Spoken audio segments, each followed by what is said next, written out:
Breaking news.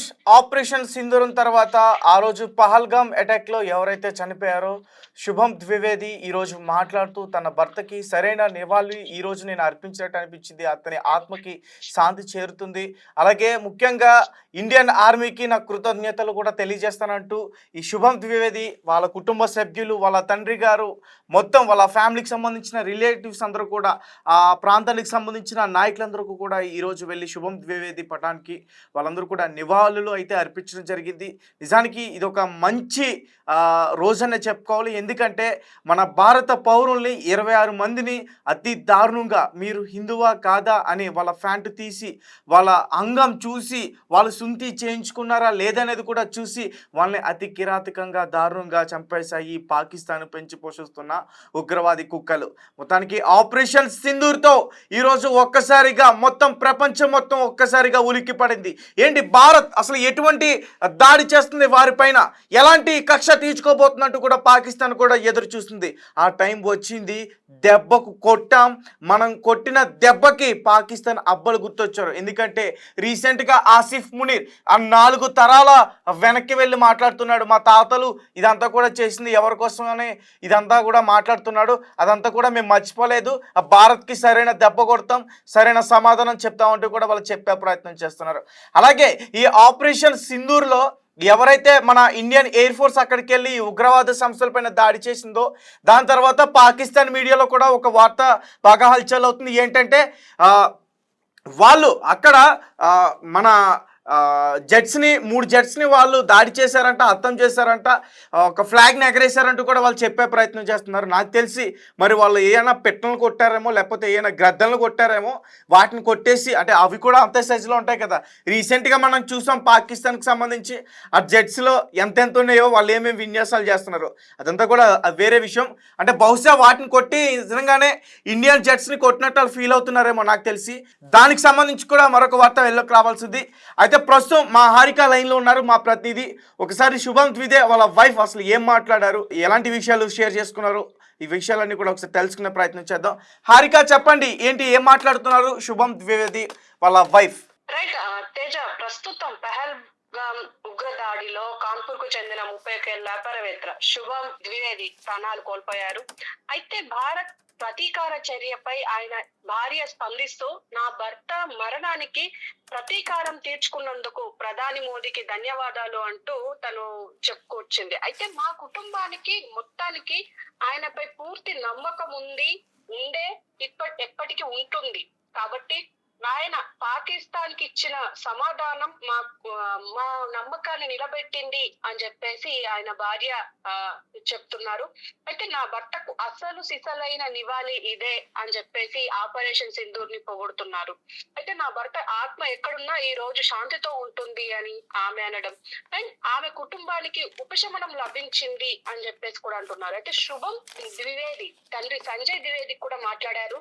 అయితే నేను నిరంతరం వార్తలు చూస్తున్నాను, భారత సైన్యానికి వందనాలు అని చెప్పేసి ఆయన మాట్లాడారు. దేశ ప్రజల ఆవేదనను ఆలకించిన ప్రధాని మోదీకి నా ధన్యవాదాలు అని చెప్పడం, పాకిస్తాన్ లో వర్ధిల్లుతున్న ఉగ్రవాదాన్ని భారత సైన్యం ధ్వంసం చేసిన తీరును చూస్తే మాత్రం మన సైన్యానికి కృతజ్ఞతలు ఖచ్చితంగా చెప్పాలి, మన దేశం మొత్తం వాళ్ళకి కృతజ్ఞతలు చెప్పాలి అని చెప్పేసి, అంటే త్రివిధ దళాలు ఫస్ట్ టైం 1971 తర్వాత మళ్ళీ ఇప్పుడు త్రివిధ దళాలు ఒకేసారి ఇలా అటాక్ చేయడం, అది కూడా 23 నిమిషాల్లో పూర్తి చేయడం చాలా గొప్ప విషయం. దీనంతటికి కారణం ప్రధాని మోదీ అని చెప్పేసి మోదీకి కృతజ్ఞతలు, మన సైన్యానికి కృతజ్ఞతలు అని చెప్పడం సంజయ్ తండ్రి అంటున్నారు. అయితే కుటుంబం మొత్తం ఎంతో ఈ విషయంతో మా కుటుంబం మొత్తం ఎంతో ఉపశమనం పొందుతోంది అని చెప్పేసి అనడం, భారత సైన్యం చర్య దేశ వ్యాప్తంగా నమ్మకాన్ని కలిగించింది అని చెప్తున్నారు ఆయన. అయితే ఆయన మనోజ్, శుభం ద్వివేది బంధువు మనోజ్ కూడా దీని గురించి మాట్లాడుతున్నారు. అయితే ఏప్రిల్ 22న మా బిడ్డ ప్రాణాలు కోల్పోయినప్పుడు మన దేశంలో ఒక విప్లవం రాబోతోంది అని, ఉగ్రవాదాన్ని అంతం చేయడానికి ప్రధాని మోదీ అత్యంత కఠినమైన చర్యలు తీసుకుంటారని మాకు నమ్మకం ఉండే, అది ఈ రోజు నిరూపణ అయ్యింది అని చెప్పేసి కూడా ఆయన మాట్లాడారు. అయితే ఇప్పుడు మనం ముఖ్యంగా మాట్లాడుకోవాల్సింది ఏంటంటే, పహల్గామ్ ఉగ్రదాడి తరువాత ఇప్పుడు మోదీ తీసుకున్న ఈ ఆపరేషన్ సింధూర్ ఏదైతే ఉందో దేశవ్యాప్తంగా చాలా ప్రశంసలు పొందుతుంది.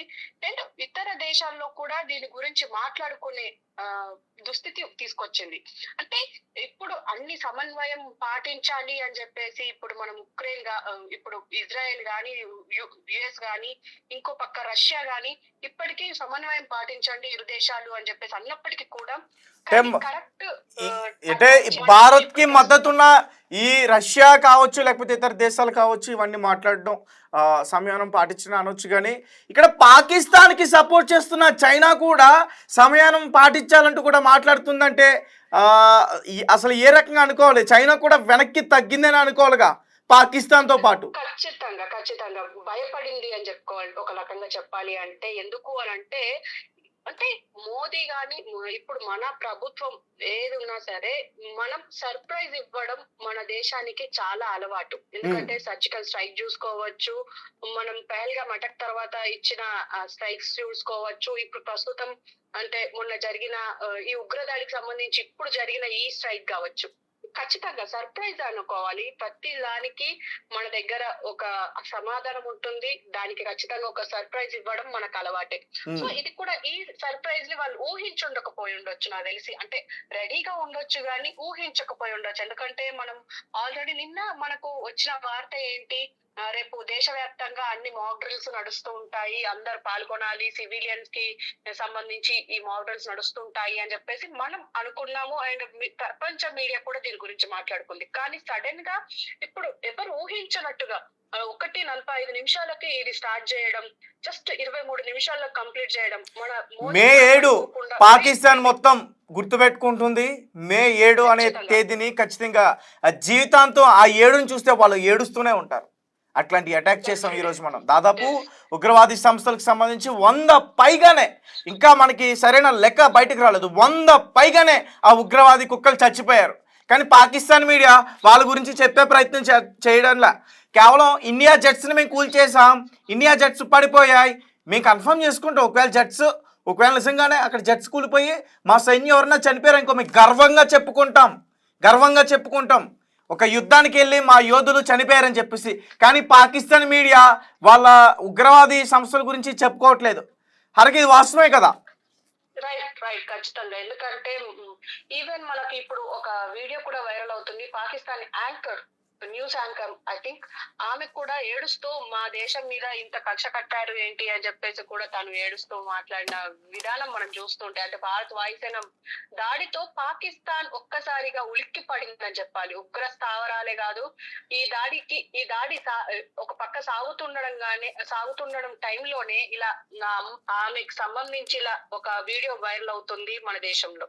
అయితే చూడాలి మరి. ఇప్పటికైతే రాజ్నాథ్ సింగ్ కి సంబంధించి అంటే ఒక మీటింగ్ అయితే జరిగింది రక్షణ శాఖకు సంబంధించి. అంటే ఇది ఒక క్లారిటీ రాకపోయినప్పటికీ భారత రక్షణ మంత్రిత్వ శాఖ అయితే ఈ ఆపరేషన్ కి అధికార ప్రకటన అయితే విడుదల చేసింది. అంటే బుధవారం తెల్లవారుజామున భారత సైన్యం ఆపరేషన్ సింధూర్ ప్రారంభించి పాకిస్తాన్ పిఓకేలోని ఉగ్రవాద మౌలిక సదుపాయాలపై దాడులు చేసింది. ఈ ప్రాంతాల నుంచే భారత్ పై ఉగ్రదాడులకు ప్రణాళికలు జరుగుతున్నాయి అని అంటున్నారు. సో ఈ చర్యలకు సంబంధించి నిర్దిష్టంగా పరిమితంగా ఉద్రిక్తతలను రెచ్చగొట్టని విధంగా ఉంటాయని చెప్పేసి భావిస్తున్నామని అంటున్నారు. ఏ పాకిస్తానీ సైనిక స్థావరాలను లక్ష్యంగా చేసుకోలేదు అని అంటున్నారు. లక్ష్యాల ఎంపికలో, దాడుల నిర్వహణలో భారత్ గణనీయమైన వృద్ధిని సాధించిందని చెప్పుకోవాలి. అయితే ఏదేమైనప్పటికీ అంటే ప్రస్తుతం మన మీడియా గాని మన రక్షణ శాఖ గాని చెప్తున్నది ఏంటి అంటే వాళ్ళ ఉగ్ర స్థావరాలపైనే మాత్రమే మనము దాడి చేశాము, ఎవరిని అటాక్ చేయలేదు. అంటే సివిలియన్స్ గానీ మిలిటరీని గానీ, ఈవెన్ మిలిటరీ కాంపౌండ్స్ లో ఉగ్రవాదులు ఉన్నారు అని తెలిసినా సరే మనం మిలిటరీ కాంపౌండ్స్ పైన అటాక్ చేయలేదు. కానీ అక్కడి మీడియా గానీ అక్కడి ప్రభుత్వ అధికారులు గానీ చెప్తున్నారు ఏంటి అంటే సివిలియన్స్ మీద అటాక్ చేశారు, చిన్న పిల్లల మీద అటాక్ చేశారు, ముఖ్యంగా మహిళలు చిన్న పిల్లల్ని కూడా సైతం లెక్క చేయకుండా భారత ఆర్మీ అటాక్ చేసింది అని చెప్పి వాళ్ళు దుష్ప్రచారం చేస్తున్నారు అంటే అంటున్నారు. సో చూడాలి మరి ఏం జరుగుతుంది అనేది. ప్రస్తుతం అయితే అఫీషియల్ గా మన దగ్గర ఉన్న సమాచారం ఏంటంటే వాళ్ళ ఉగ్రవాద స్థావరాల మీదనే అటాక్ చేస్తాము అని అంటున్నారు. కానీ ఏదేమైనప్పటికీ ఈ సంజయ్ త్రివేదికి సంబంధించి మాత్రం ఇదొక వాళ్ళ కుటుంబానికి ఉపశమనంగానే వాళ్ళు భావిస్తున్నారు. కానీ ఇప్పుడు చూడాలి మరి 9 ఉగ్ర స్థావరాలు ఏవైతే అయినాయో అందులో ఎంతమంది చనిపోయారు, ఎవరెవరు ఉన్నారు ఉగ్రదాడుల్లో అని చెప్పేసి చూడాలి. ఎందుకంటే లష్కర్ ఈ తోయిబాకి సంబంధించి హఫీజ్ సయీద్ కూడా చనిపోయారు అని చెప్పేసి అయితే మనకు ఒక వార్త అయితే వినిపిస్తుంది. మరి ఆ వార్త ఎంతవరకు నిజం అనేది కూడా ఒకసారి మనం ఈవినింగ్ అయితే గానీ మనకు తెలిసే అవకాశాలు తక్కువ ఉన్నాయి Teja. Right Harika, thank you so much.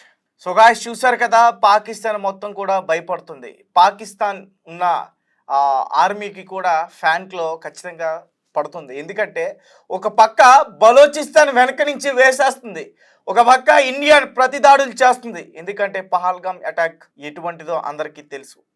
ఆ అటాక్లో ఎవరు ఎలా చనిపోయారు అనేది కూడా అందరికీ తెలుసు. కాబట్టి భారత్ ప్రతీకారం తీర్చుకుంటుంది. కాబట్టి పాకిస్తాన్ ఖచ్చితంగా దాడులు చేయడానికి సిద్ధంగా ఉంటుంది. మనం తీసుకోవడానికి కూడా సిద్ధంగా ఉండాలి, తీసుకుంటాం.